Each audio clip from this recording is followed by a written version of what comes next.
Dan pagi hari ini kami akan mengajak Anda untuk melihat berbagai informasi yang dimuat di Harian Kompas edisi Senin 29 Juli 2024. Dan yang pertama di halaman muka saudara, di sini ada berita foto yang menggambarkan para komisioner Komisi Pemilihan Umum yang hadir dalam rapat pleno penetapan hasil penghitungan perolehan suara hasil pemilu 2024 pasca pelaksanaan putusan Mahkamah Konstitusi oleh KPU di Jakarta Minggu kemarin.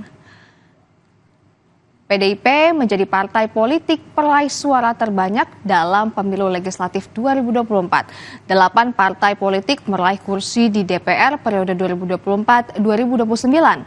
8 parpol di DPR, PDIP suara terbanyak, dan di sini di Harian Kompas juga memuat mengenai berita 8 parpol di DPR, PDIP meraih suara terbanyak. Berita ini juga menyambung dari berita foto yang tadi, saudara. 8 parpol mendapat kursi DPR periode 2024-2029 atau berkurang 1 parpol dibandingkan periode sebelumnya. Efektivitas pemerintahan tetap menjadi tantangan pemerintahan mendatang. Rapat pleno penetapan hasil penghitungan perolehan suara hasil pemilu 2024 pasca pelaksanaan putusan Mahkamah Konstitusi oleh Komisi Pemilihan Umum memastikan Partai Demokrasi Indonesia Perjuangan sebagai partai pemenang pemilihan legislatif 2024. Bersama dengan PDIP, ada 7 partai politik lain yang juga bakal menempatkan wakilnya di Senayan, tempat anggota DPR berkantor.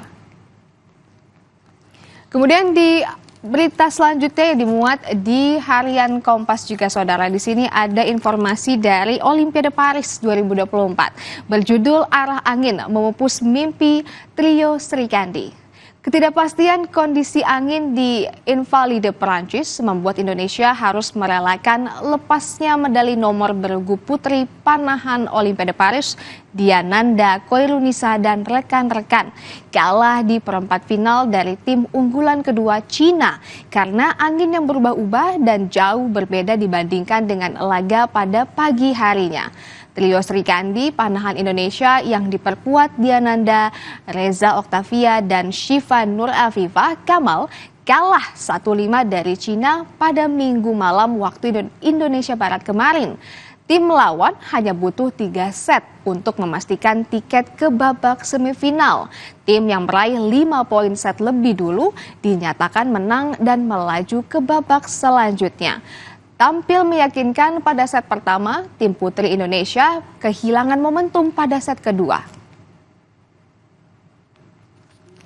Informasi selanjutnya yang juga masih dimuat di halaman muka, saudara, di sini ada informasi mengenai pengelolaan tambang.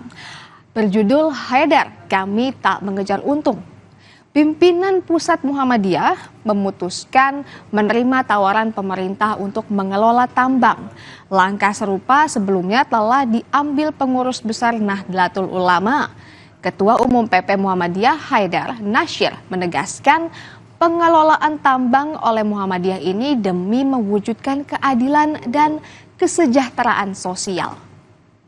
Berikutnya, yang juga dimuat di Harian Kompas hari ini, saudara, ada di halaman 15. Ini mengenai sambut HUT RI, IKN dikebut persiapannya. Nah, untuk menyambut peringatan HUT ke-79 kemerdekaan RI di Ibu Kota Nusantara di Kalimantan Timur pada 17 Agustus 2024 nanti terus dikebut. Pada minggu kemarin, Presiden Joko Widodo mengecek pembangunan jalan tol IKN dengan menggunakan sepeda motor dan kemudian meresmikan jembatan Pulau Balang. Namun di sini Presiden tidak sendirian, dia didampingi oleh Menteri Pekerjaan Umum dan Perumahan Rakyat Basuki Hadi Mulyono serta para pemengaruh atau influencer seperti Raffi Ahmad, Gading Marten, Irwan Syah, dan Willy Salim.